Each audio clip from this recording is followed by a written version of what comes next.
The bandwidth for this episode of the AR-15 podcast is sponsored by the Firearms Radio Network. Firearmsradio.tv.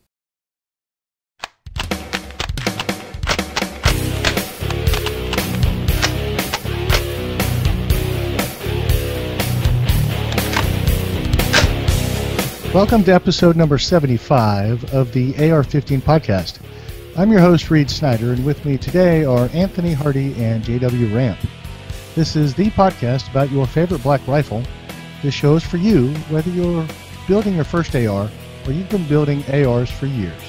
There is something we can all do to take our black rifle to the next level. Well, gentlemen, how are we doing tonight? Excellent. How about you, Reed? Well, I'm doing fine. I'm trying to get over my, Luddite understanding of audio and video recording, so I'm having a little difficulty today, but I'm trying to get it through. So with that, why don't we see if we can't turn this near technological disaster into a wonderful podcast for all of our listeners. Excellent. Well, I think that since tonight's show is what it is, which we will reveal in a moment, let's go ahead and be real short with our Brownells spot tonight. So Brownells helps make this show possible. We want you to remember that Brownells is there for you anytime you make a mistake, like when Jake shoots a takedown pin detent across his avocado green linoleum flooring and it skids under the cabinets. So shop for AR-15 parts at Brownells. You can go to ar15podcast.com/parts to get through our affiliate link. Well, this show, gentlemen, is about our giveaway, which is sponsored, oddly enough, by our wonderful benefactor, Brownells. And so tonight's theme is going over the rifle that we're going to be giving away. Yes. Well, we've all been working hard trying to kind of detail the specs here for you, but one of the things that came up, and I think it's something that really has been in the forefront of my mind as I've been going through this process, is how do you conceptualize the rifle that you want to build? So, guys, tell me, what was the last experience you had trying to conceptualize a rifle that was just in its creative imagination state?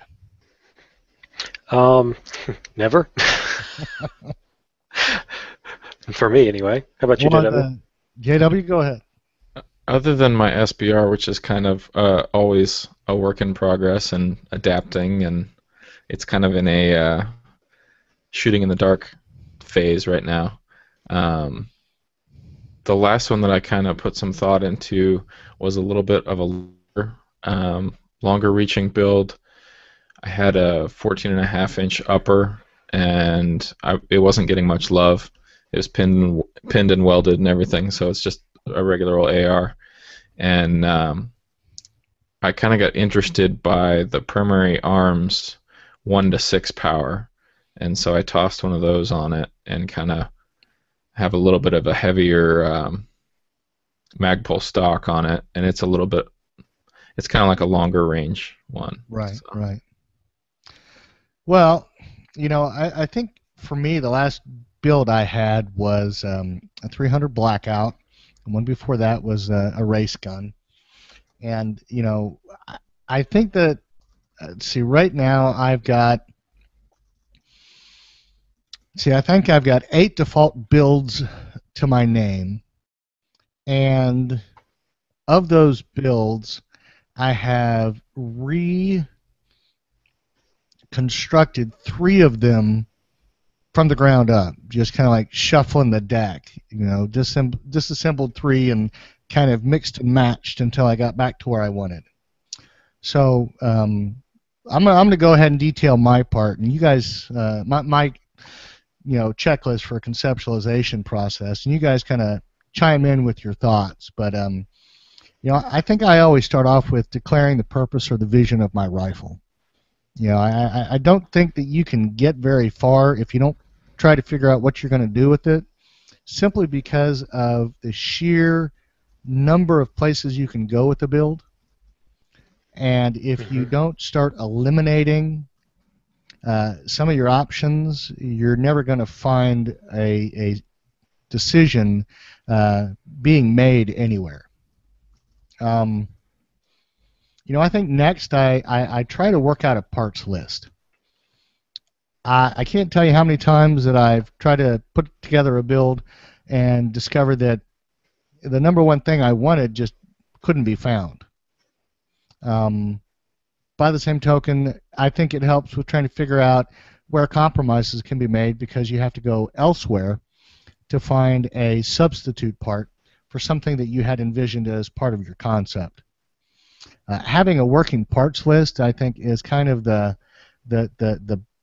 best helper of getting you to the place where you can narrow down all of your multitude of choices into a short list of things that are going to work for that concept.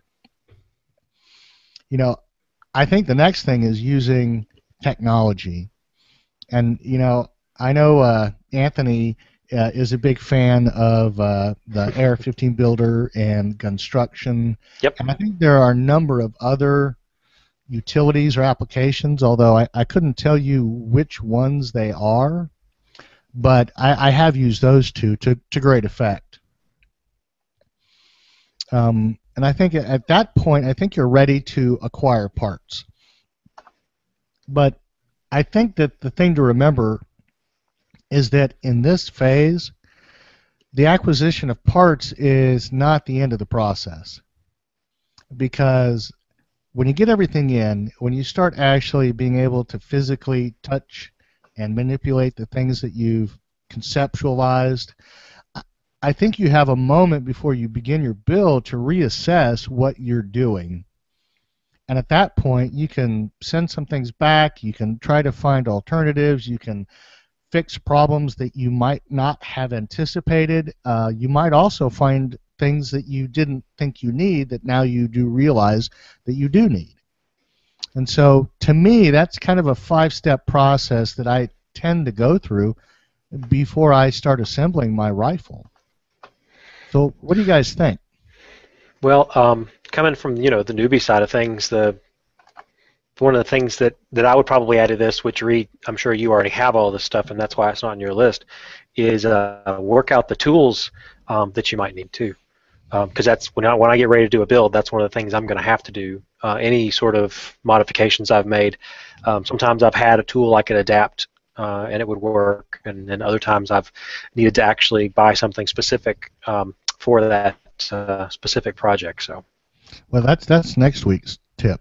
Yeah. How do you build your rifle? You have to assemble your tools. Awesome. I'm looking forward to that one. Well, JW, what do you have for us? Well, I think the thing that comes up a little more often for me, rather than this very deliberate planning process, is, hey, look, it's on sale. Awesome. I should order that. But wait a minute. So I think that probably happens a little more often than this this very deliberate process that you get to go to. You see, I don't think that's fair for the engineer and the technologically minded guy among us who probably just has, all of the calculations and the tech swirling about in his head to limit us non-technical types to a kind of a laissez-faire assembly process.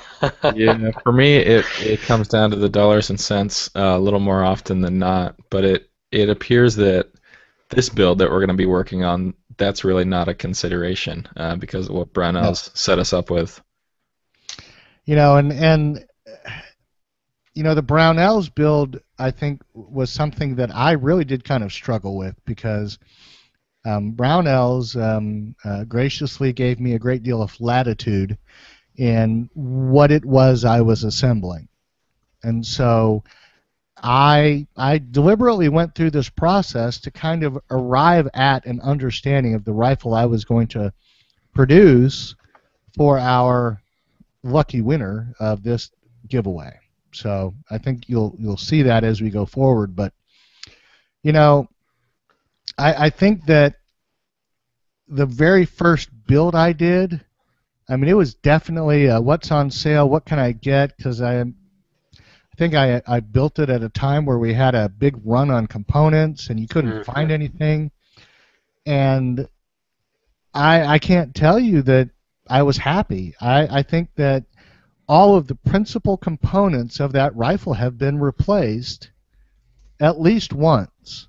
The only thing that hasn't been is the lower receiver and a custom upper. It was the Les Baer upper.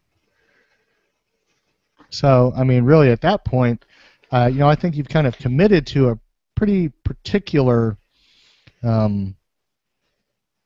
set of criteria when you have a custom upper and you've got a registered lower, and plus a registered lower is essentially it's your base plate of Legos. Whatever you want to put on it, you put on it. Yeah, you change that, you're changing the rifle. So right.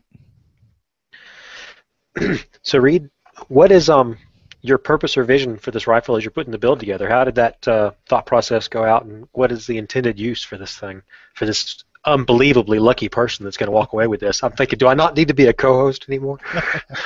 I don't know how long you have to not be a co-host for you to be eligible for this. I think probably maybe not long enough. Or a year. Yeah, not long enough. That's okay. Darn. You need to be in charge of the entry processing technology first, and then you kind of get out of their way and go through the back door that you just rode into it. Nice. Well, the wonderful thing is that we have an excellent management staff that is going to be taking care of that side of the house, and so we won't have a finger or a hand in it. So no getting sneaky, Anthony. Darn. It's like, I've got a friend who lives just a couple of doors down that no. Well, so here's the thing. I qualified on a rifle in the United States Marine Corps. There was an M16A2. And what I envisioned is a rifle on that style with that kind of utility and use in mind, but with the components we find available today. So first and foremost, you're talking like fixed stock, triangular handguard, longer barrel. Well, no. The A2 had a round handguard. Okay. It was a little more modern than the Vietnam era A1. But no, it's a 20-inch rifle, 20-inch barreled rifle. I saw the 20-inch barrel. That's why I was thinking. Yeah. And exactly, JW, you're exactly right. It's a fixed stock. So it's not a carbine. Its intent and purpose is not to, allow you to, swing it around in, small spaces. But it is going to give you the kind of performance that you would see in the A2 or in the M16, in the AR-15 as they were designed. The carbine is an afterthought. That is not what Stoner was going for. Obviously, the military has used it to good effect. Obviously, we have a better understanding of barrel lengths and the utility of a barrel length. By the same token, 20 inches of barrel with a rifle-length gas system is a rifle that's going to provide you with a pretty specific degree of performance when it comes to virtually any commercially available ammunition today. You're going to get the full utility out of any ammo you run through that thing. You get the full burn all the way down the barrel. It's spinning it up the whole way. Right. So you're going to get maximum velocity out of whatever you toss in it. Maximum accuracy. Yep. So let's kind of start at the beginning, and we'll kind of go through all the parts, and we'll talk about some of these things that are kind of on the tips of our tongues because we've all seen the pieces and the parts. But then we can just kind of use those as springboards to go into some of the things that we considered in putting together the concept. Now, do you have items in front of you to show and tell? I do, and if you'll bear with me, I think I can get my hands on each of them. Ooh. All right, so hold on. Because Anthony and I haven't seen any of this stuff. Reed, no. I think one of the prerequisites of him being the top dog on the panel here is that he gets all the deliveries. Yep. And So we were kind of floating a couple different ideas. Oh, how about you take the lower, I'll take the upper, you do this, that. Oh no, Reed's gonna take care of it all for us. Yeah. And then there's, you two guys have the experience with this stuff. I don't think that you want to stick those parts in my hands quite yet. So, I'll probably be taking the plunge before the end of the year. A couple extra tools versus what I've got laying around here too. So, can you remind me, JW? Do you remember? And this is one of those newbie questions. The first item on the list is the lower receiver. Basically, it's the registered item. There's a discussion about, and Reed, you're back, got your headphones on, so you can hear this too. There was a show, and I don't want us to go through a whole show again, but I'm just trying to remember. There was a difference between billet and milled. Is that right? Forged. Just in like a real brief synopsis, can you remind us what the difference is? Well, a billet's going to basically be a big chunk. It's going to be put on a multi-axis machining machine, and it's going to have material milled away. So it's one piece of metal. It's not pieces of metal put together. Right. Now, forged is essentially some chunk of aluminum that's going to be in a big machine that's going to apply, I don't know, maybe 10 tons, however many tons of hammer force it is to press that piece of material into its final form. Okay. And it's going to have generally the form of the AR, and then, or the lower. And then they're going to machine out the little holes, and maybe there's going to be some finish out machining, and they're going to drill all the parts and material away so you can attach your components, and then put some, what do you call it, threads in the lower receiver. And I think my listeners are going to be very happy if I put the little windscreen on here, because I think they're catching every P and T and. So if you look at an AR lower forging, it's kind of like a very smoothed out outline of the lower, and it has all the right topography, but there's no detail to it. And right. The forging machine just kind of spits those out, and that's basically like a 30% lower. It's not a 80% lower. It's kind of like not quite there. So it's not a firearm. Then they go through all the machining processes. Whereas when you have a billet one, it's just like straight machining for the whole thing. And the billets are typically a lot more expensive, right? I think that's probably true, if only because the billet has more machine time. Right. That's what I thought. And I would say that because it's just a chunk of aluminum and more time is required and more material is stripped away, it comes in a less formed fashion. There are more things they're worried about catching than in a forged, because the forge already has some of those things on it.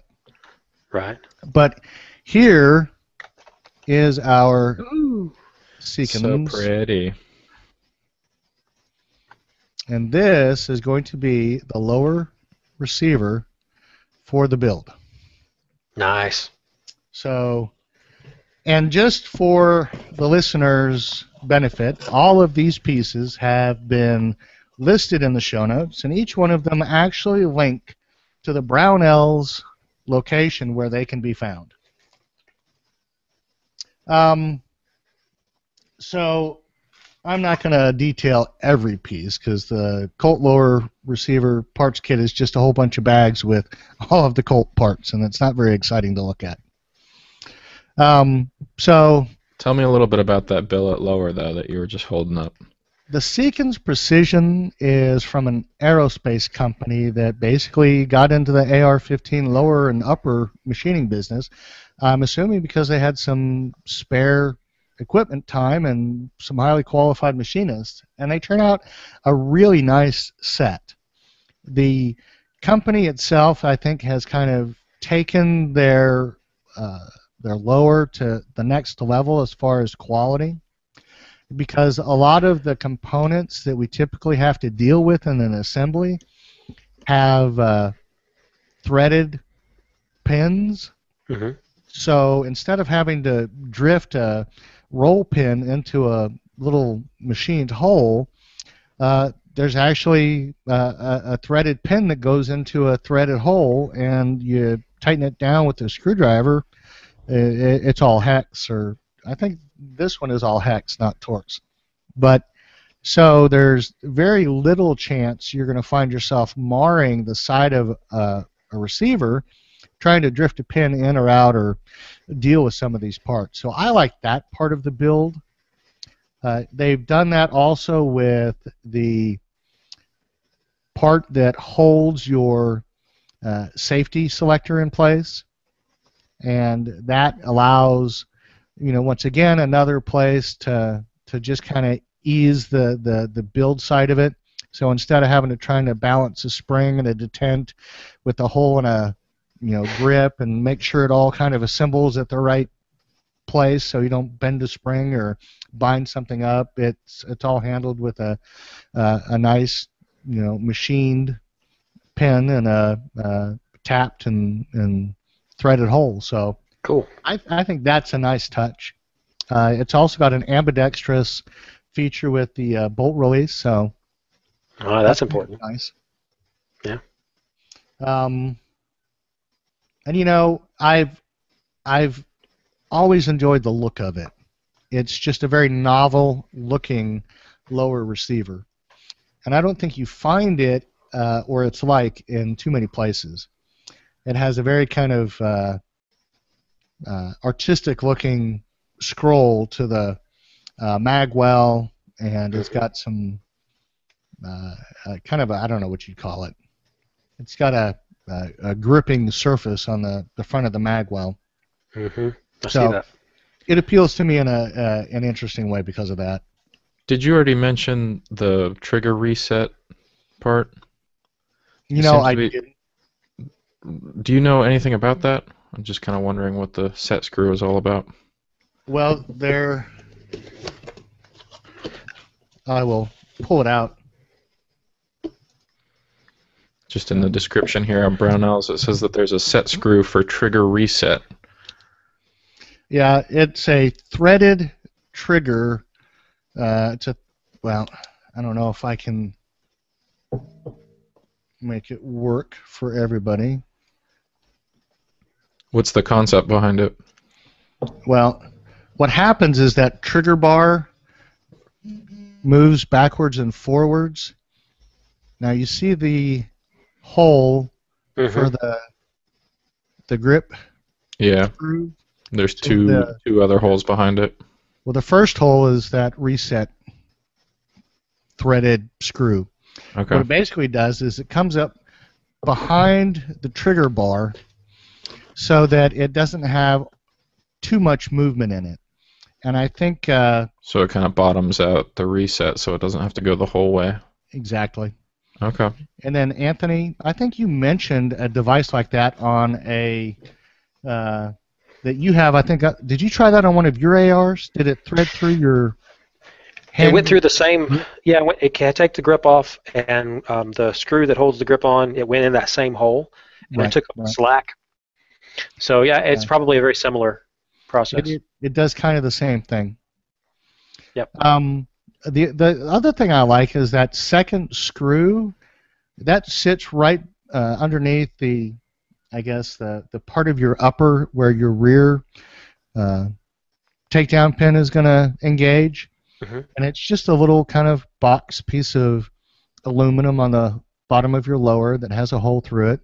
And as it connects to the bottom of that, and it has a little nylon tip, it prevents that wobble that you see in uppers and lowers quite often.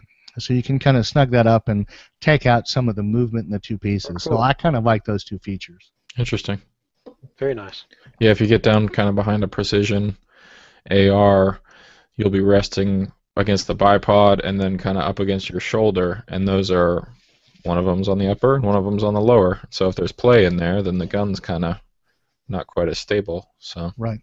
There's a couple little widgets inside of that lower that sound kind of interesting. Yeah. Well, so the next item on the list is, of course, the Colt lower receiver parts kit. So we talked about that, and there's some parts there that we're not going to go into, but just a big bag of parts is what we all expect. But it is Colt quality, so we're getting the finest quality out there. The next piece is something that I have some personal experience with, and that is the ALG Defense ACT AR trigger set. And I think you've recommended this to some of our guys that have written into it, hadn't you? I have. And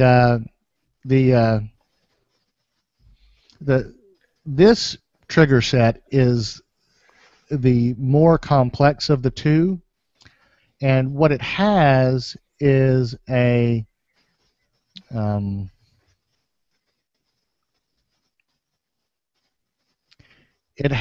trigger that is coated in nickel boron and a hammer that's coated in nickel Teflon. Mm-hmm. And that, in the literature, has a great deal to do with the performance of the trigger, and it's a little beyond my recollection right now, but essentially the two differing components were chosen for a very specific purpose for each part of the trigger, and so they do result in a very, very high quality resulting trigger, and I'm very pleased with mine. And so this, I think, for me was just a natural selection. But more to the point, I think what it is it's an example of a standard mil-spec trigger with a next level of attention being applied to it. Mm-hmm. So it's an evolution of what I think you would typically find in that standard rifle. You're dealing with the same manual of arms per se for working on the trigger if you need to, and cleaning it out and all that. And it's not like you're dropping it down to a 2-pound trigger or anything like that, but you're just kind of refining things, and at a pretty reasonable price too. And and it's the same trigger you're going to find in any military version of the rifle on par. It's not a 2-stage or high-end competition or something that's designed for a unique break experience. It's just your standard stock military single-stage trigger. Right. And there's applications where you don't want that real light trigger. I mean, I was at this sniper course I did about a month and a half ago. Somebody was using my AR that has a real light Geisley in it. I think it's the 3-gun. And we were shooting bolt guns the whole weekend, and then somebody hopped behind that and just applied real light pressure to that trigger like we were doing with our bolt guns, and it ended up bump firing on him and launched off 2 or 3 rounds.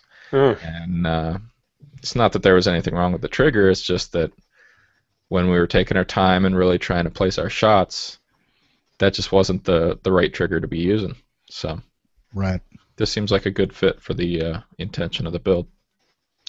Well, we're kind of excited about that part of it. It's obviously a nice trigger, and we do support a lot of the Geisley products, but I don't think I've seen anything in this range that really kind of compares. It's either, straight plain vanilla trigger and springs, or it's, 200 plus upper end trigger. Yep. So the DPMS buttstock mounting kit is basically your A2 lower receiver extension and your rifle spring and your rifle buffer. And so it's a pretty standardized piece. But the next part that I picked was the Magpul MOE rifle stock. And I picked it for 2 reasons. Number one, I do think that the A2 buttstock is a pretty uninspired design. Considering what you can do with a buttstock these days, I think that Magpul has put a little more attention into what its capabilities ought to be. And so, here it is. You see on the front there a hole, and that's capable of attaching a Magpul QD mount cylinder. Same for the back.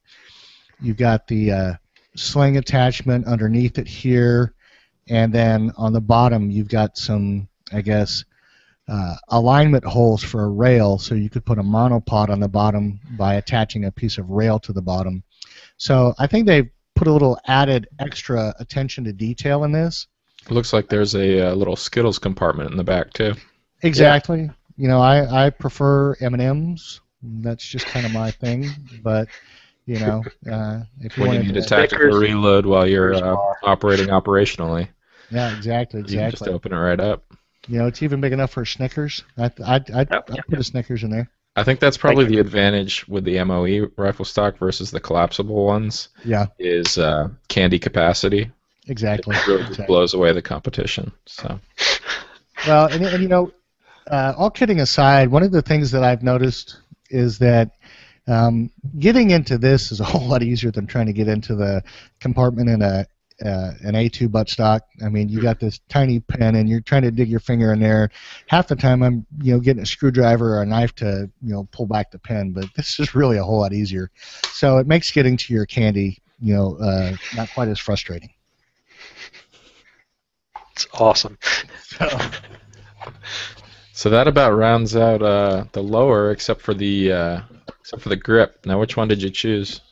Well, I picked the Bravo Company's Mod 1, and I like a lot of their products, and I thought that I would go ahead and put this in there and just kind of get a feel for it. Yep. I'm really comfortable with the Magpul grips. I've got an ergo grip, and of course, we're all used to shooting the standard, mil-spec standard plastic grip. But, Bravo Company has made some really, really good products that I do enjoy on my rifles, and so, I thought I'd go ahead and give this a try, and I think that it's going to work just fine as far as the concept of the rifle goes, and I think it's a wonderful grip. So I really wanted to just give Bravo Company a chance because they've never let me down so far. Yeah, I was looking at the differences between the Mod 0 and the Mod 1. It looks like the one that you're holding there, the 1, has a bit of a back strap on the top. It's almost like a beaver tail that extends over the top, so you're not going to be pinching any skin in there. Right. Right. I'll be interested to hear how you like that. The gunfighter ones are kind of, it's a more vertical grip angle, I think, from what I've heard. And so yeah, we'll have to see how that fits with the the intention of this build. Well, I think that when you're talking about all these guys that are using the carbines, that vertical grip, because you're tucking your elbow in, I think your hand just kind of naturally fits that way. Mm-hmm. But when you get your elbow out, I think you get a natural kind of cant to your hand. So I'm not sure where it's going to fit on that kind of spectrum of comfort for the lucky winner of this. But the great thing is that if he'll send it back, I'll send him a standard A2 pistol grip, and he can go from there. Yeah. So I think that kind of rounds out my lower. I think that we've got some really good quality components in the lower, and I think that they're going to result in a lot of satisfaction in its use.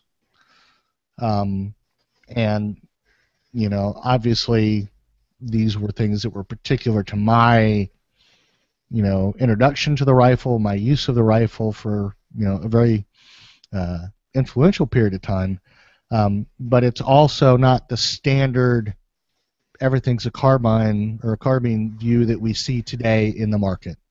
This is going to be an A2 style rifle and not a carbine. So next we have the upper. It looks like you chose one to match real well with that fancy lower. Did he, though? Yes.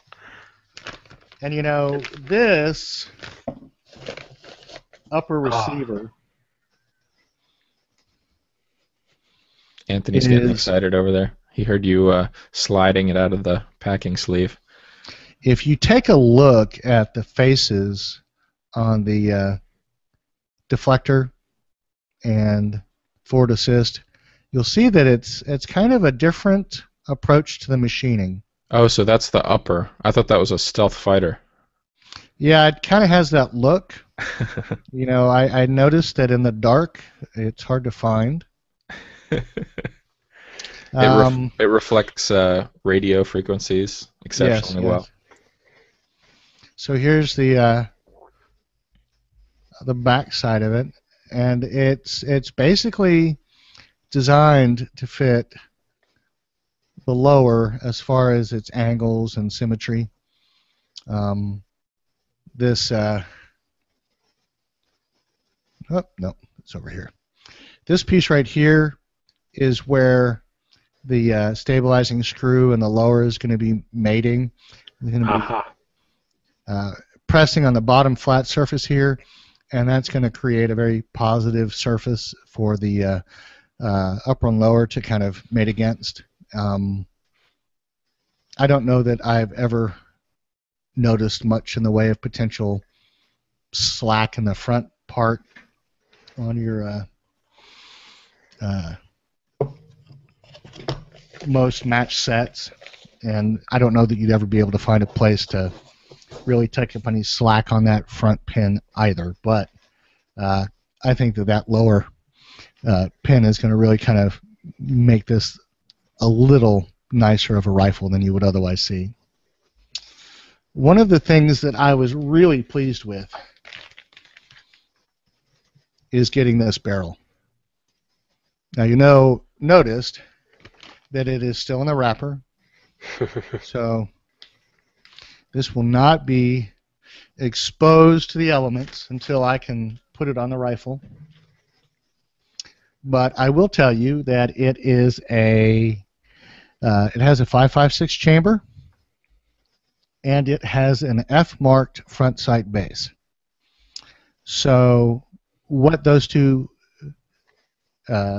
facts mean in this case is that your flat top upper and any backup iron sight on it is going to match the sighting plane for the front sight base.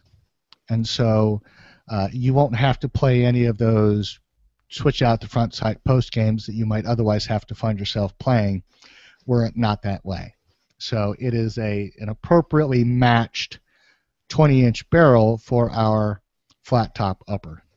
And the 5.56, for me, I think that it is the best of both worlds. I don't think that in this instance you're looking at the rifle to be a precision 2,000-yard tack driver. You're looking for it to basically be a high-quality rifle. So I'm not worried about whether it's going to be shooting .223 at the the best it can. I'm more concerned about, are you going to be able to feed it anything you want? Now, I will say that one of the things that we had to compromise on is that it's a 1-9 twist barrel.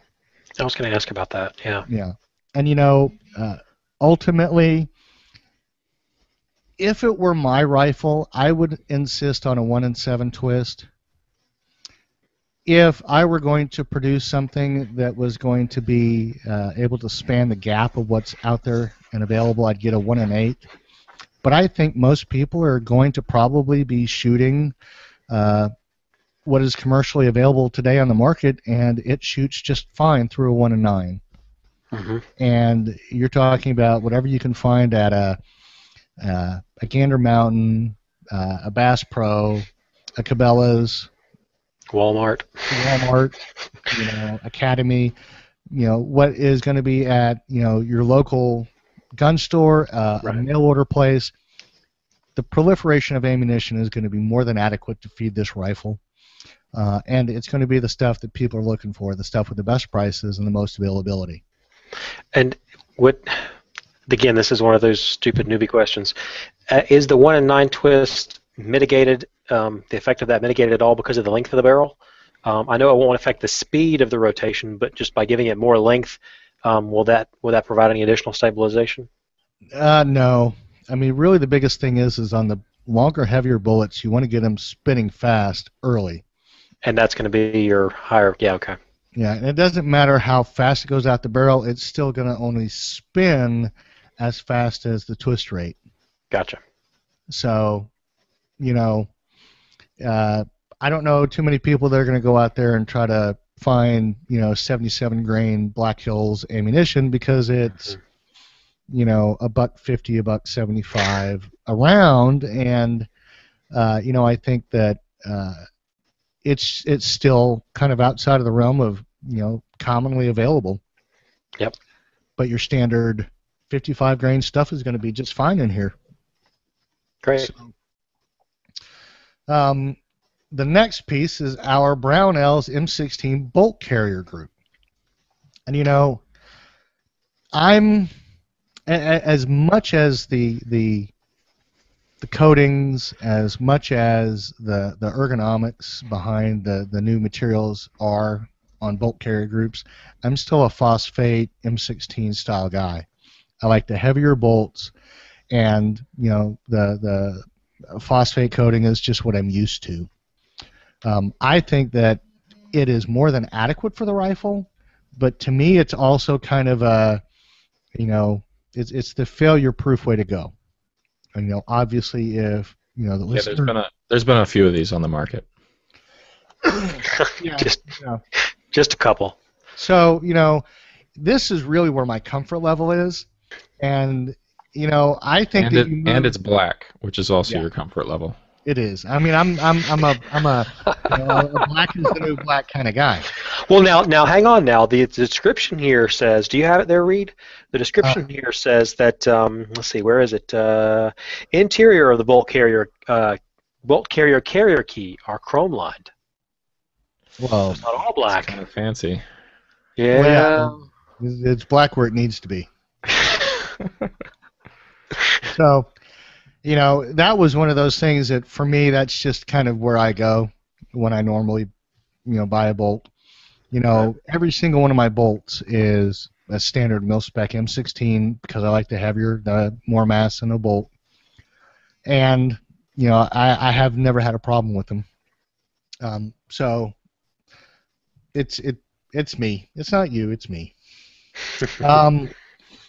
And the next item on the list is definitely me. It's the Rainier Arms Raptor charging handle. This looks like I was thinking. There goes the word ambidextrous. I'm seeing a pattern here. Am I? Well,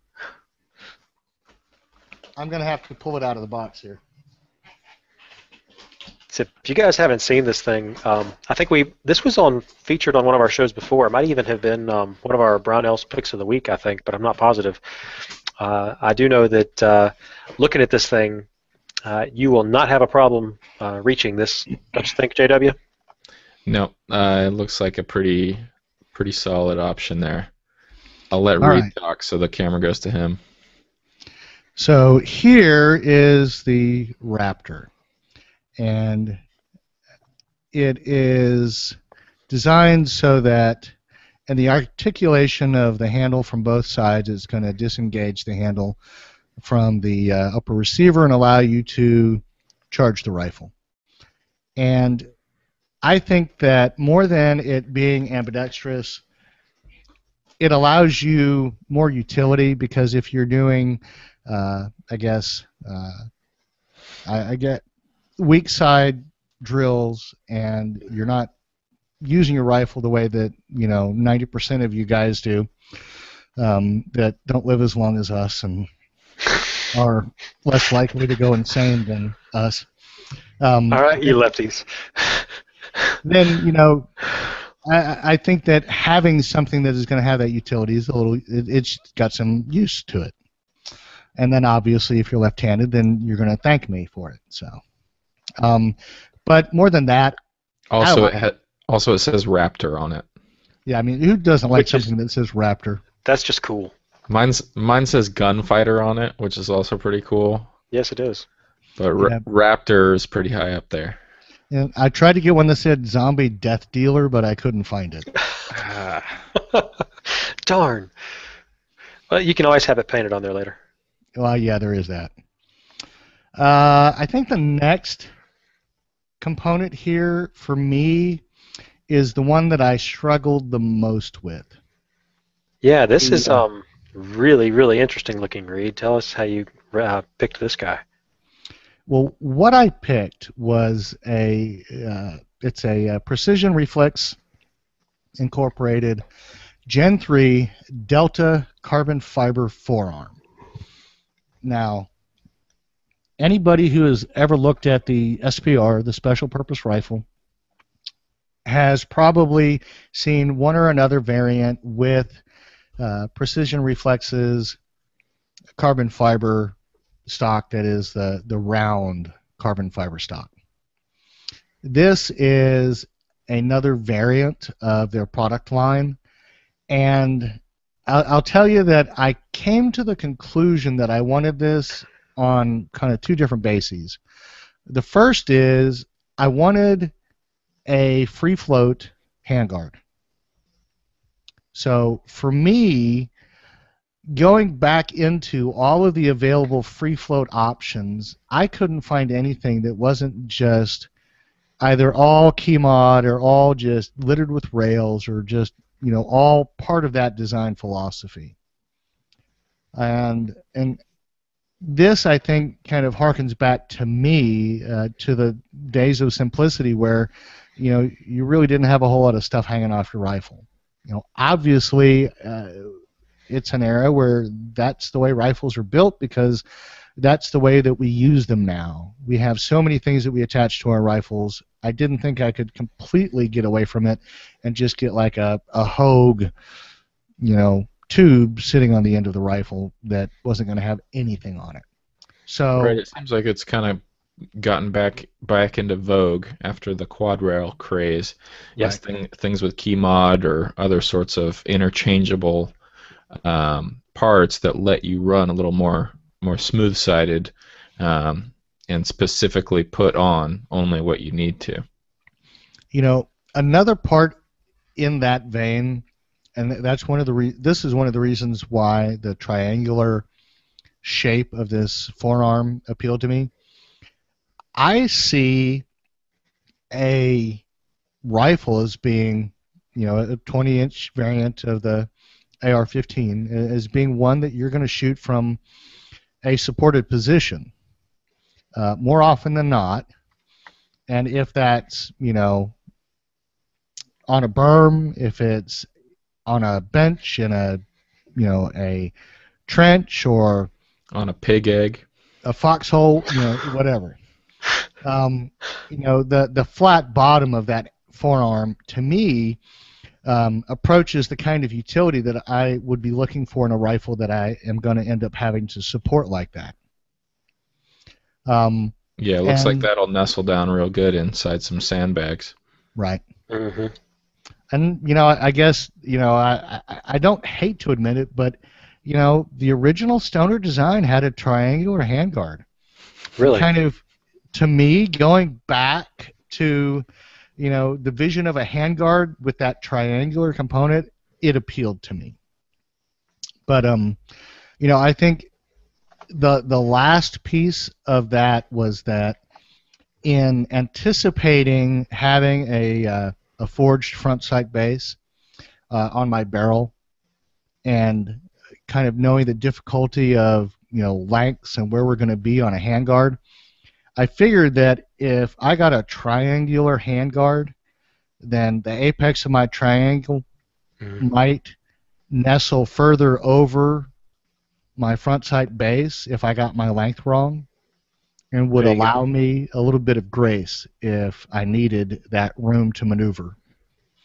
I mean, obviously, I have to figure out how I'm going to, you know, drift out the pins and get them drifted back if this is a problem, but I think I can work that out. But that was kind of my thinking in this, but I do think it's going to be a great rifle.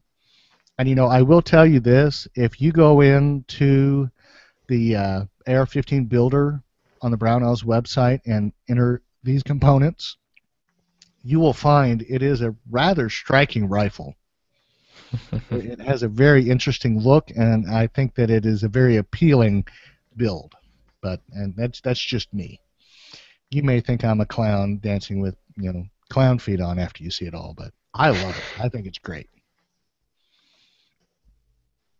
It looks really, really sharp. Just the parts, everything. I think that will go really well together. Yeah. So then, I guess the last component of the upper that I'm going to mention at this point is the Spikes Tactical Dynacomp muzzle device. So, I had one of those. what did you think of that? It was great. I mean, it was really loud. That's what I hear. It's kind of a loudener. Yeah.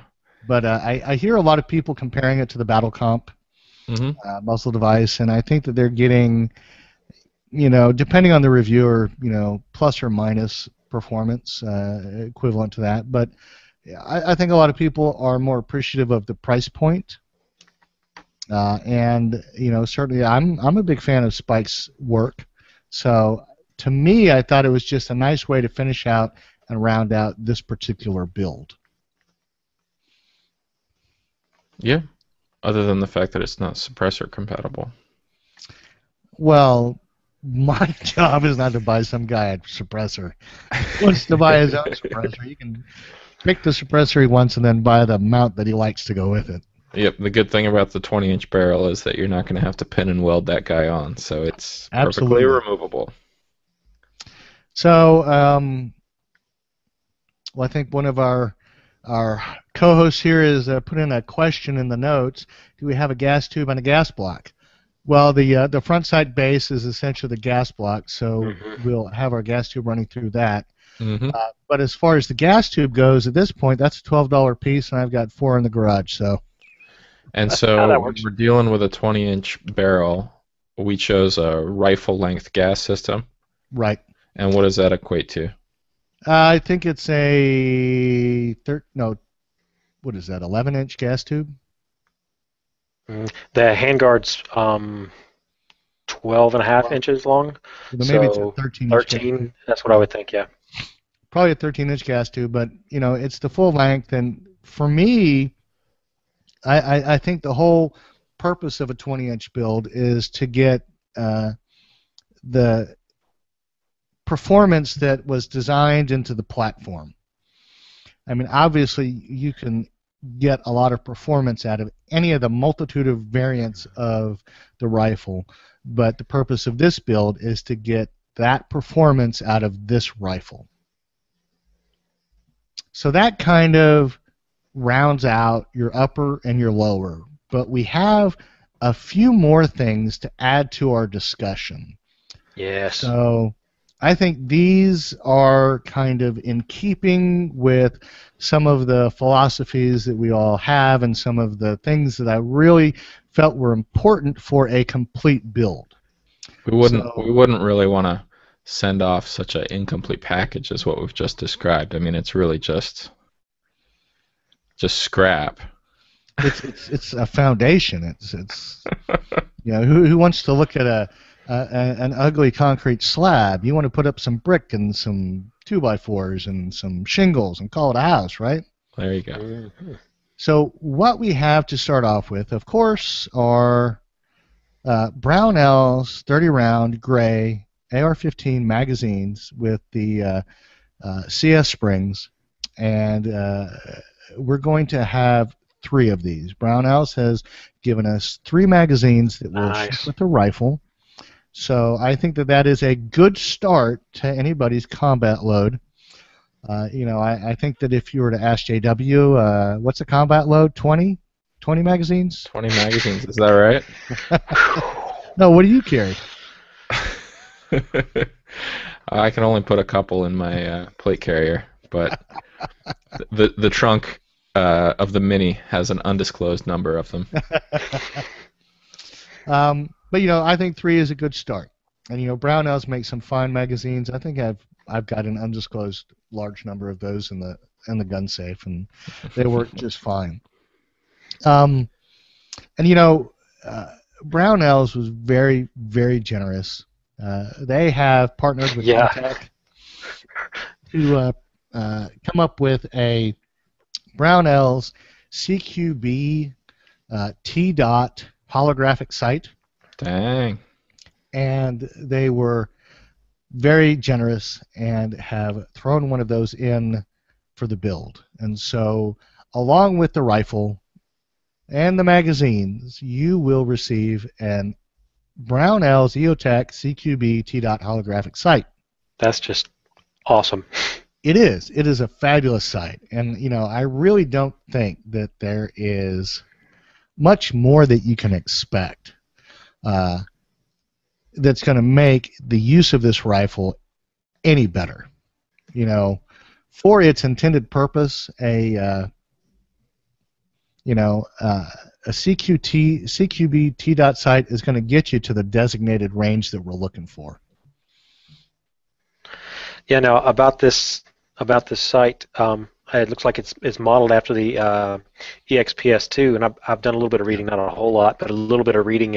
And for those of you guys that are familiar with the different models of EOTech, this is one of the shorter versions. That's not one of the longer versions, so it actually leaves you more room on the rail, which is really nice.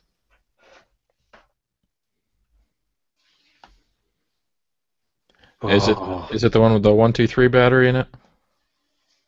Let's see. Yes, Kind of 123A. horizontal across it. Yeah. Yep. 600-hour battery life. That's nice. Dang. Submersible to 10 feet. Test it. Yeah, ship me the rifle, and I'll pull out the GoPros and do some underwater testing. There you go. So I just tossed some parts in the AR-15 builder, and looks like that's about what it's going to be looking like. Can you show us with screen share? I just posted the photo at the bottom of the show notes there. Looks cool. Pretty nice.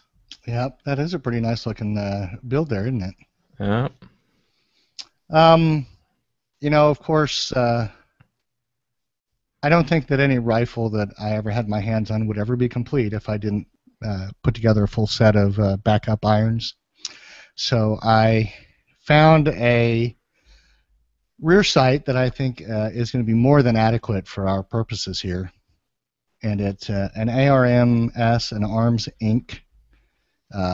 Low-profile sight. It's the 40L. And it's a really outstanding sight, and I think it's going to be more than adequate to get our listener, a lucky winner, on target, even if his EOTech fails. Yeah, and it looks like it's got the dual aperture and everything too. So if you want something that you can get on target a little quicker, open it right up and blast away. If you really want to refine it at those longer distances, you can close down that aperture. And I'm not sure if it actually changes the zero, but I think that might be one of the features of changing those apertures, is it actually shifts your bullet impact a little bit. I don't think so. Oh, yours doesn't? No. Okay. My built-in factory doesn't shift to zero, but this one, it does say that there's different models. Okay, there's different models that are calibrated for different ranges by default. Okay. Yeah. I gotcha. But the 40L, or I think the 40 standard A2 sight has some. I think it has a long-standing combat record, so I think it's a proven sight, and I think that for those purposes, that kind of drove me to it. I am a big fan of Magpul sights, but I thought I'd go ahead and I'd stick with that kind of evolution of the M16 from Stoner's design to today, and kind of reimagine it, but keep what we know as a proven military optic. Yep. Or a backup iron.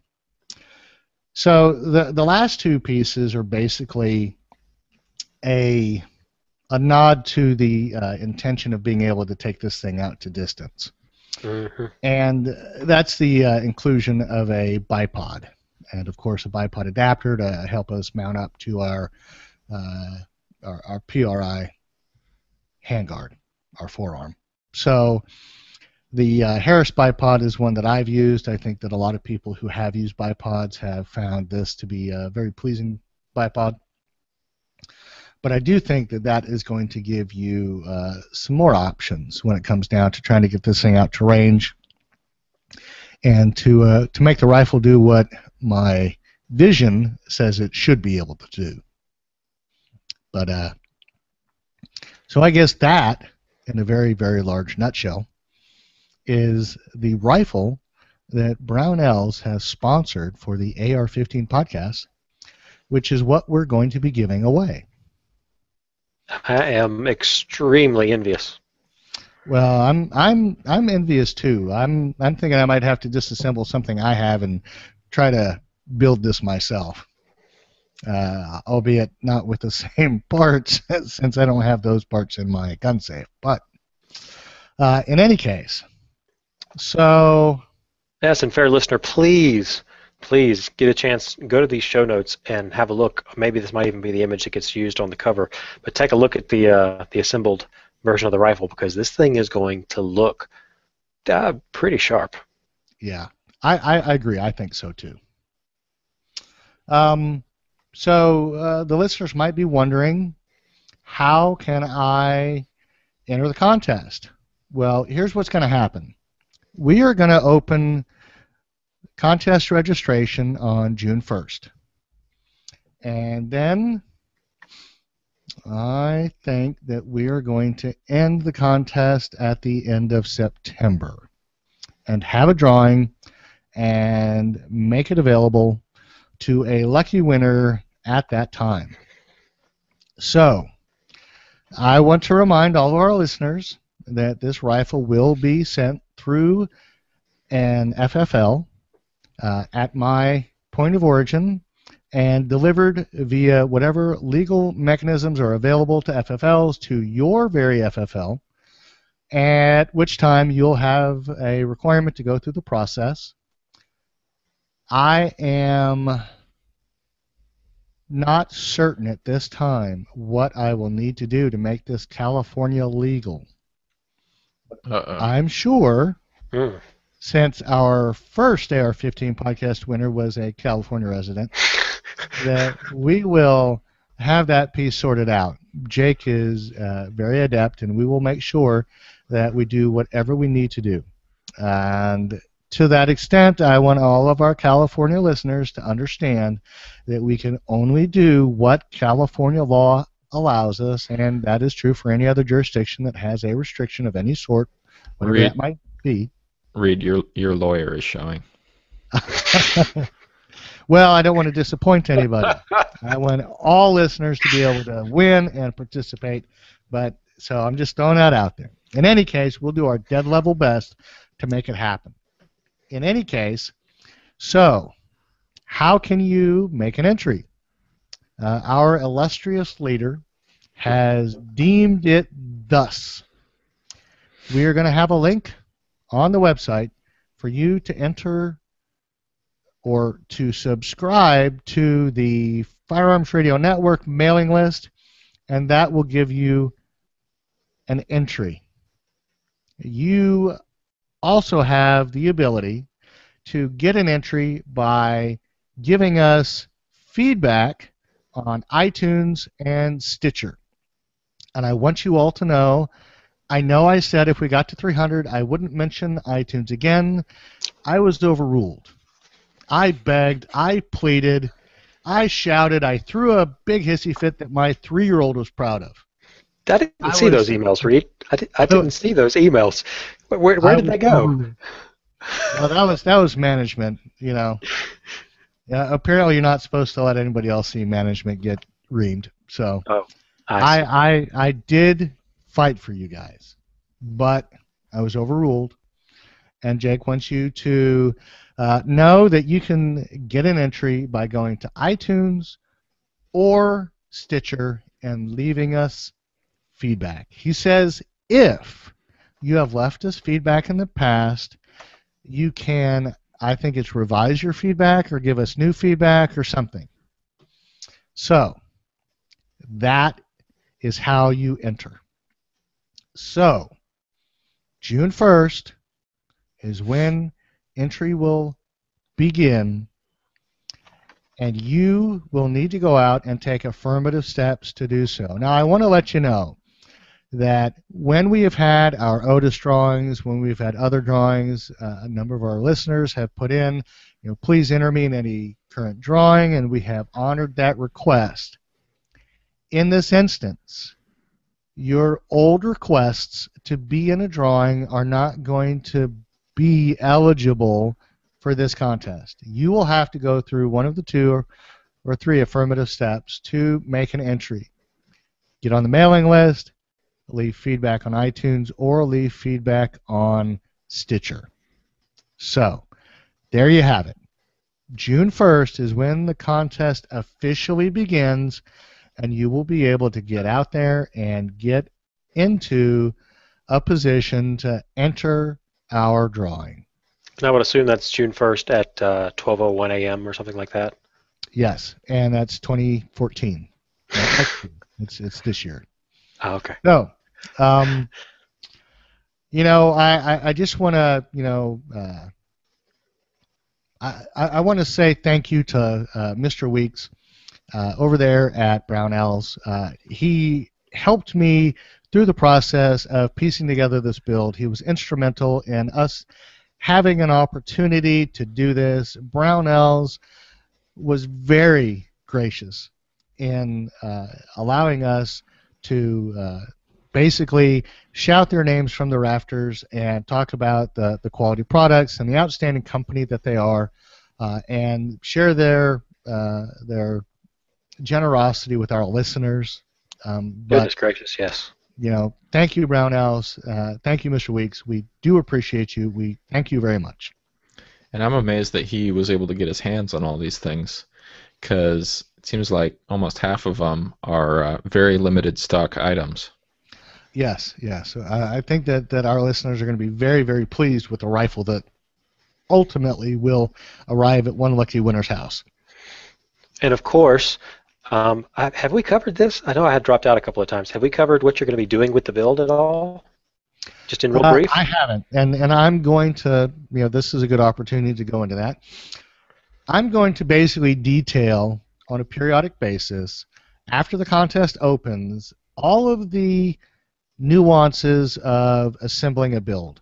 I know that we have talked about rifle builds, and we have talked about all of the little parts and pieces of putting a rifle together, but it has been oh so many episodes since we actually did a soup to nuts, front to back look at what it is to build an AR. And so my intent is to each week discuss in our opening segment what we encountered in this build, what our listeners can encounter when they build a rifle, so that we can make a lot of the things that we take for granted, that I take for granted because I've done it often enough, when it comes to what I'm going to be looking at, what I'm going to be facing, and try to kind of explain to the listeners how we get around these difficulties and come up with a good quality safe build. So I do believe I have enough content to stretch it out for that period of time, but certainly if the listeners are have lived up to everything they've done in the past, their feedback and their comments and their questions will certainly give us opportunities to expand on what we're going to be sharing. Awesome. So I think that really kind of covers the rifle giveaway from front to back, kind of a soup to nuts look at what we're going to be delivering here at the end of this contest. So what do you guys think? Sounds like a pretty sweet opportunity. Yep. I'm looking forward to the videos, and I'm going to learn a lot, and hopefully our listeners can too. And even those that have already put together several rifles, maybe they haven't seen some of these little neat new features, and they get to take a look at those too. Well, I'm curious, because my thought was that right now, Anthony, did you buy your rifle factory assembled? Yep. And JW, did you buy your upper factory assembled? Yes, sir. And you put together your own lower, or did you buy that assembled? No, I've put together a bunch of lowers. Okay. I want to get both of you guys to a position where you build your own rifles. I think we might even have a build your own rifle segment after we give away this rifle. So I want you guys to be thinking about how you're going to get that done and explain it to your wives. Because I've already got it figured out on my side. Yeah. That's my 300 blackout project, actually, is to build a 300 blackout upper at least. So, yeah. So, interested sponsors can contact me at jw@firearmsradio.tv. There you go. Yep, we are going to be trying to make sure that our listeners get a thorough view of kind of the ins and outs of the various segments of the build, even going into some alternatives in item selection when it comes to the various pieces, so that it's going to give us an opportunity to kind of go back over some of these bits and pieces that we've discussed in past shows in a more focused segment, and talk about things to consider with a lower, the low receiver parts kits, fire control groups, just all of the different things. I think it's going to be a wonderful opportunity to go and look at these in a very focused and systematic way, so that we can kind of talk to the listeners about all this stuff. So I think with that, we ought to get into some listener feedback. One of you guys want to go ahead and start with Chris S. here? Sure. Chris says, "Hey guys, thanks for doing what you do. I'm a builder of AR-15s for personal collection, and I have used much of your podcast as a guide for purchases and ideas. I've recently tried to better understand feed ramps, but I'm having a lot of trouble finding real accurate information. Could you please email me some info about feed ramps that could be critical to a rifle's performance? I've built 12 rifles in 2 years, and I'm either very lucky that I haven't done anything wrong, or it doesn't matter. I usually use AIM Surplus, Daniel Defense, Adams Arms for piston rifles, or Spikes bolt carrier groups. I like Daniel Defense, YHM, or Spikes barrels, and they all come with feed ramps installed.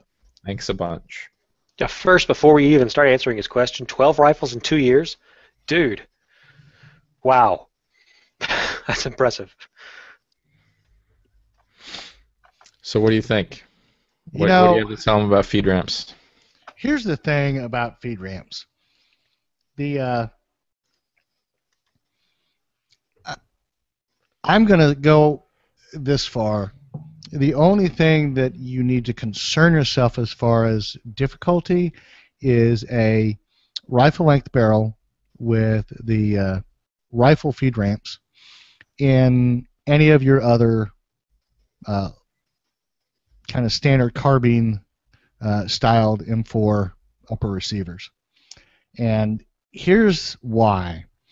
My understanding as far as the angle goes, I think it's 52 degrees in the ramps on your rifle length barrel, and it's 45 degrees in the ramps on your M4 style upper receiver.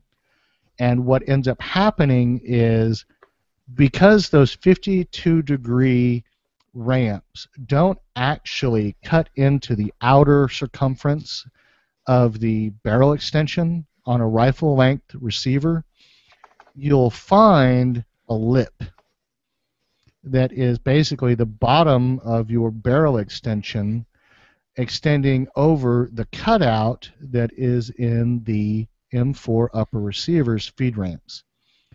And what can happen, and this isn't critical, but what can happen is, as your bolt carrier strips a round off and tries to feed it up your feed ramp, with certain rounds you're going to have them catch on that lip.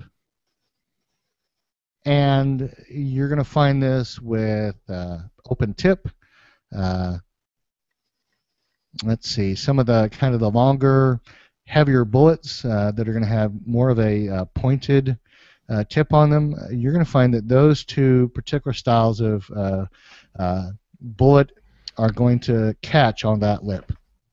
You're not going to see this as much with kind of your smaller, more angled ogive bullets. I hope I said that right. I'm sure someone will correct me if I didn't. Is it But ogive? ogive. Well, you see, I always think that that's wrong and that I'm just insulting somebody. Oh, jive. Ogive, just kind of sounds, technical. Anyways. Fancier. Yeah, fancier. In any case, what I think that you're going to find is that in virtually any other combination, you're not going to have anything that will impede the performance of a rifle. So it's typically only when you're putting rifle-length barrels into those uppers that you might have a problem. And that's not always the case. So as far as the material goes, I mean, geez, it's like anything on the internet. I can shoot you links all day long that'll talk at length about every part of it. I can't tell you that they're right or wrong or that they're even on the right track. And so I'd rather not do that, but tell you that they're, with a little bit of diligence and reading, you'll probably be able to kind of, triangulate yourself into a solution or an answer that you feel comfortable about. But that's really kind of like the highest and best use piece of information I can give you about ramps and where you might go wrong. So, Chris, thanks for writing in. And, keep in touch. Tell me if you ever do come up with a problem and whether I was or was not, in fact, correct. So let's see. So Tim C. writes in, hey, you all forgot the AR-15 by Firearms. And this is a reference to our Is It an AR or Isn't It show. Anybody look up the AR-15? Yeah, it looks like it's a piston upper of some sort. Let's see. Yeah, I was just doing a little bit of reading here.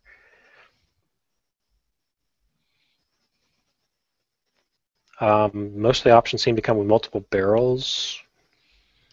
Yeah, it just looks like a monolithic piston upper. Yeah. With an adjustable gas port. The thing with the AR-15 is the ability to change out your barrels. And okay. So it's kind of like a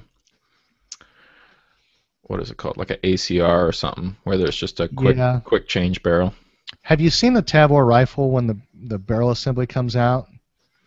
I have not pulled it out. I've got one on the shelf at the gun shop, and I'll have to do that in the morning. Just break it down. I think if you look at that, that's where they're going with it, and I can't think of anything else that I have seen break down that's like it. So it looks like the front pin of your lower actually goes through part of the barrel. Basically, the back part of the barrel has a, what do you call that? A trunnion or something? Yeah, I think that's what they call it. They call it a trunnion in an AR, or I mean an AK, don't they? Or a truncheon? No, I don't know what it is. I don't know. I got to be more careful with my terminology here on the show. Apparently so.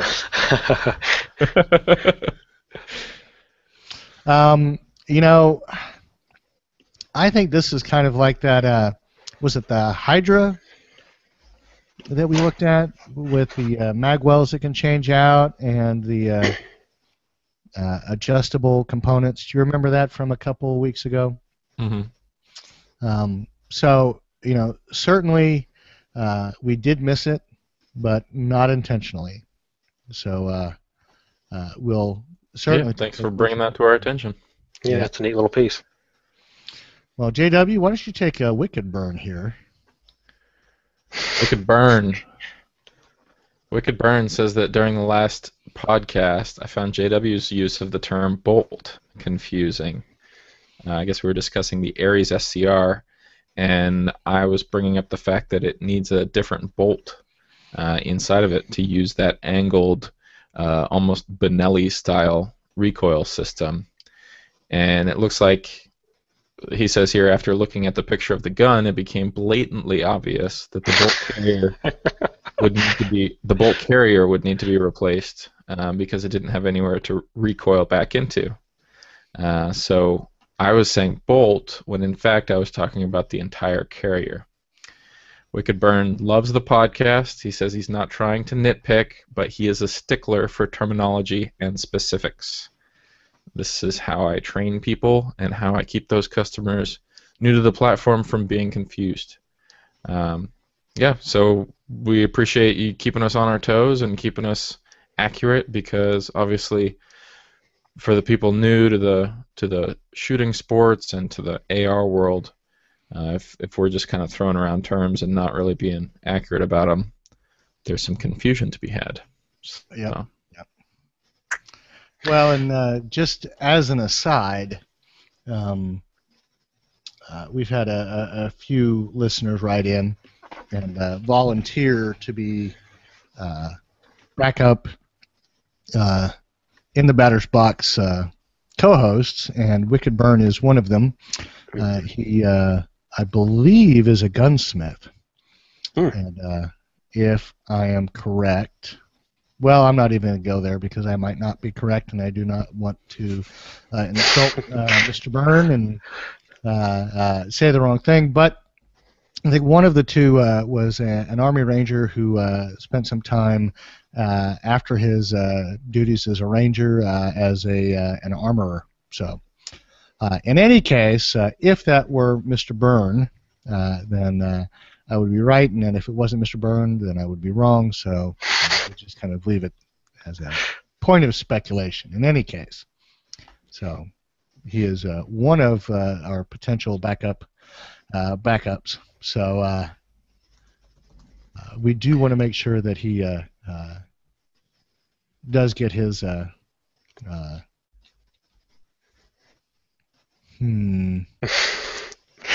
I don't know where you're going with that, Reed.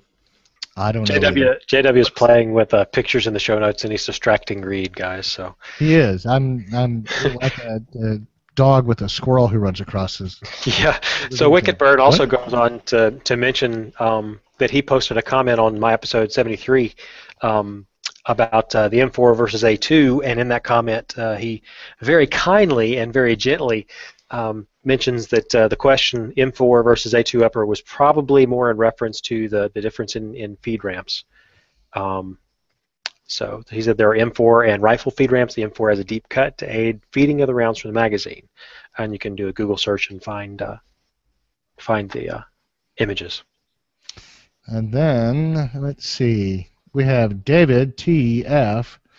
He says, I remember the talk about muzzle brake that the ATF labeled a silencer. I wanted one, so after Googling, I found the weapon. It came on, and it's worth a mention. You know, this is actually a pretty fine rifle. And yeah, I remember when this, I think it was announced at SHOT, not this year, but last year, and everyone was kind of like, well, what's the ATF going to say? How are they going to classify this? And from what I've heard, they're calling that a baffle stack, and that it is a suppressor, even without having a tube around it.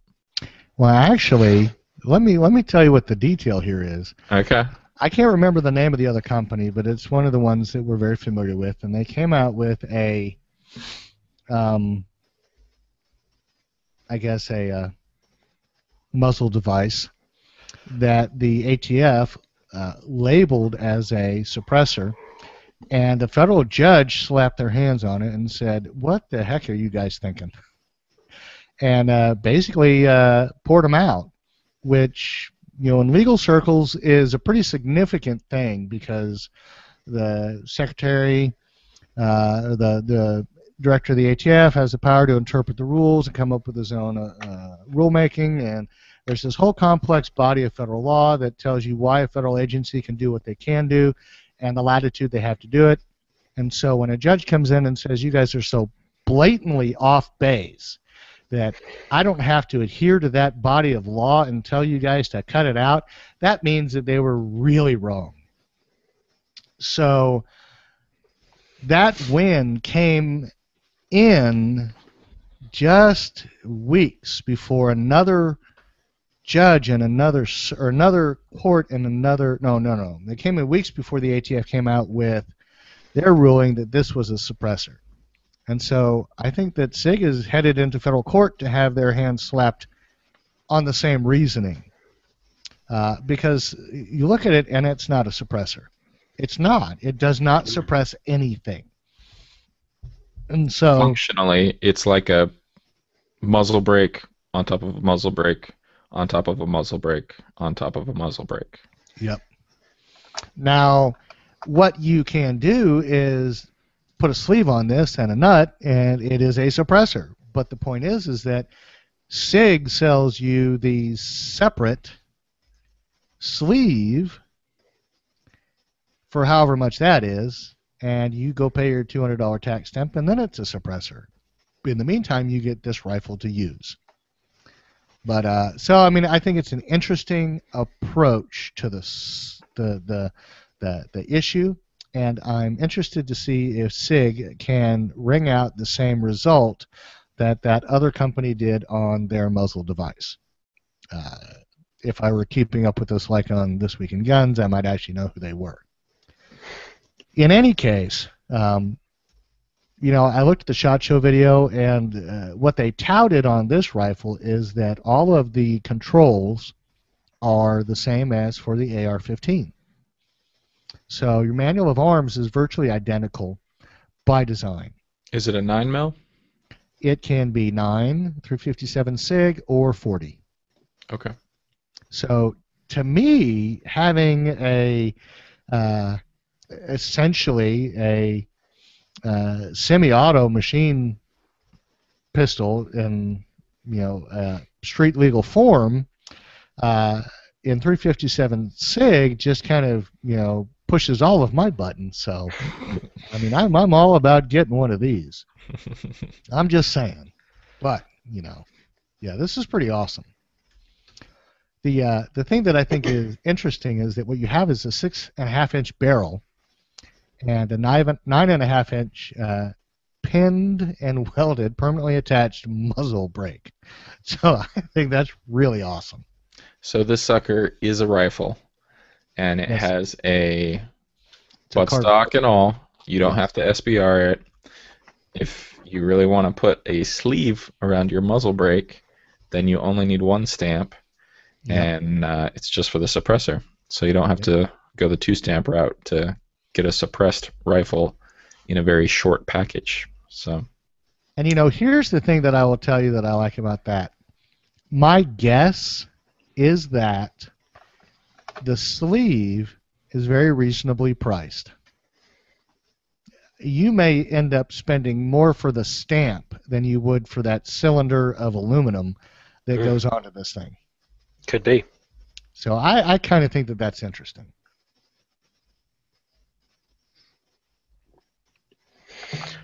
all right, what do we got next here? Next, we've got Mike. He says, again, a great podcast, and Anthony did a fantastic job a few weeks back. Thank you, Mike. Now I'm into parts and pieces. Can you talk handguards, key mod, comps, butt stocks, slings? I just picked up a holding handguard with the key mod. So far, I like the finish. I took a look at that holding handguard, and that thing is sweet looking. Yep.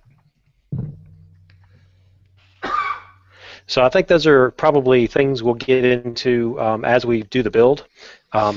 We've already got a show on a couple of these, I know, and I know we've done some really basic discussions of them before, but I think we'll probably really get into detail on a lot of these bits and pieces as we go through the build, don't you think? I do, and I think that really when it comes down to it, this is a great time for anybody that has an interest in going through these pieces to kind of plug into the show, kind of keep up with where we're going, and then we're going to just, as a matter of course, be going through all of these issues. Yeah, so seriously, guys, if you have any friends that have a passing interest in AR-15s or building their own rifle, make sure you send them our way. Get them on the show, get them listening to the show, just have them check us out on YouTube. You can check out the Firearms Radio Network on YouTube to be able to pick up the podcast as Reed builds this thing and goes through really in depth into all the gotchas that he will run into, and even those that he doesn't run into that he has before. He can explain those as well. Yep. I think that this is going to be a good opportunity for us to go over that. And you'll have to pardon me. I had a little coughing, choking fit there. No problem. I guess with that, I think that covers all of our stuff for the week. Yeah. Do you guys want to go ahead and lead us out, and then we'll close with some final thoughts? Sure, I'll get the first couple here. As usual, send us any questions or comments, whether it's about technical clarifications or whether it's about your build that you're working on or anything that we missed. You can reach us at feedback@ar15podcast.com, or you could leave your beautiful voice with our SpeakPipe plugin on the website. Just go to the right-hand side of the site and leave us a message. I'd really like for somebody to do that too. Yep. The soft rep guys, they get a lot of those. I'm not sure what it is about our listenership that nobody really wants to use their voice, but I'd love to get some SpeakPipe plugin action. Yeah, some of you guys that are wanting to do additional co-hosts, use the SpeakPipe plugin and leave us some feedback. Yeah. If you go to firearmsradio.tv/iTunes, you'll be able to see the feed of all of the network shows, and you'll be able to subscribe and leave reviews from there. It'll have links to all the other shows, and so that's a great place to see what else is on the network. When you're there, please leave a review, and if you listen to us over on the Stitcher app, leave a review over there for us. But remember, that this is going to sound horrible, but don't leave that review yet. Give us June 1st is when the rifle giveaway starts. Can you only leave one review? Do two reviews. I think maybe you can do multiple. If you can do multiple, only leave one. Only one. Eesh. I don't know. Yeah, we're gonna have to work something out. Yeah, well, they can enter through one of the other methods. I mean, there are other ways to enter. But make sure that you remember that we would like to see tons of reviews coming in June 1st, for sure. The more, the merrier. I guess that is coming up, isn't it? Dang. Yeah. Yeah, it's only, 11, 12 days away, something like that. If you're on Flickr and you take some photos of your build or of you using your build or something like that, please add your photos to our group. It's at flickr.com/groups/Black Rifle. And if you want to watch us live, visit Google+. The network's Google Plus address. You can get to it from firearmsradio.tv/plus. And we record on Monday nights. Yes. And you can also run over to our YouTube page and watch our lovely faces made for radio at youtube.com/firearmsradio, or if you follow us on Google+, you'll get the announcement about the live hangouts on Mondays whenever those go live as well. You can follow the Firearms Radio Network on Facebook and see announcements about our podcast and all the other wonderful content that the FRN puts out at facebook.com/firearmsradio. And then, of course, like I said, there are tons of other podcasts on FRN, from Gun Guy Radio to the Precision Rifle Podcast to all different Gun Girl Radio, all different kinds of different podcasts. So make sure you check those out. We have a lot of really great content, a lot of really great hosts out there providing good stuff for you guys. And you might hear us on some of those other shows. I'm going to be filling in on Gun Guy next week. Awesome. Talking about long-range shooting. So we'll see you over there. Killer, man. Congratulations. And, of course, don't forget to use our Brownells affiliate link for all your AR-15 parts, ar15podcast.com/parts. And please, guys, don't forget to do that, because Brownells has really been kind to us, and they're doing a great job in supporting the podcast. And, of course, this wonderful build that one of our lucky listeners is going to get to go home with sometime after the end of September. So also, if you go to Amazon, and who doesn't, don't forget to use our Amazon affiliate link. You can click on any of the banners on the firearmsradio.tv website, and it'll take you over there. Just click on it first. You don't have to do anything else. There's no additional cost to you or anything like that. It just allows Firearms Radio Network to get a small portion donated over to the Firearms Radio Network whenever you make an Amazon purchase. If you just click on that banner right before you make your purchase. Well, there you go. So, what do you guys think? Are we excited about this giveaway? Oh yeah. Definitely. All right. Any takeaways from the build here? Just kind of have to wipe up this pile of drool here on the table. Yeah, I'm pretty envious of what I put together, and I think maybe I should have put another build and made this one for myself. Well, you know, the thing I thought that was really telling was the email that came through, and Jake gave us the information and the dates he wanted everything to run, and he said, yeah, let's just see if Reed can get it built in that amount of time. And then Reed's response initially, his very first response was, no, the challenge is going to be not building it today. So, yeah. Keeping that beautiful 20-inch Colt barrel inside its wrapper until it's time. I it's know, torture. It's a Torture. tragedy. I mean, a barrel like that is just meant to be unwrapped, stuck on the rifle, and fired as quickly as you can possibly get to a range. So, you know, I guess I'm going to have to exercise some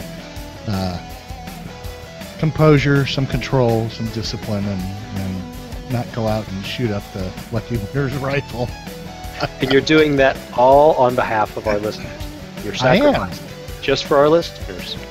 Yeah, I want you all to know how incredibly difficult it is to not build this and go out and shoot it now. So. Oh, and you know what it's going to be like too, guys. For his build process, he's going to have to film and video and film and video and film and video. So it's going to be painstakingly slow as well. Yeah, well, there Camera is that. lighting. So it's going to take you even longer. It's going to take you even longer. So. All right. Well, that being the case, guys, I think we've got another show done and in the can. So, listeners, we'll see you next week, and we'll talk a little bit more about some of these things and go into some detail about other parts of the Black Rifle world that we all love and enjoy. So, good night, guys. Have a good one. Good night.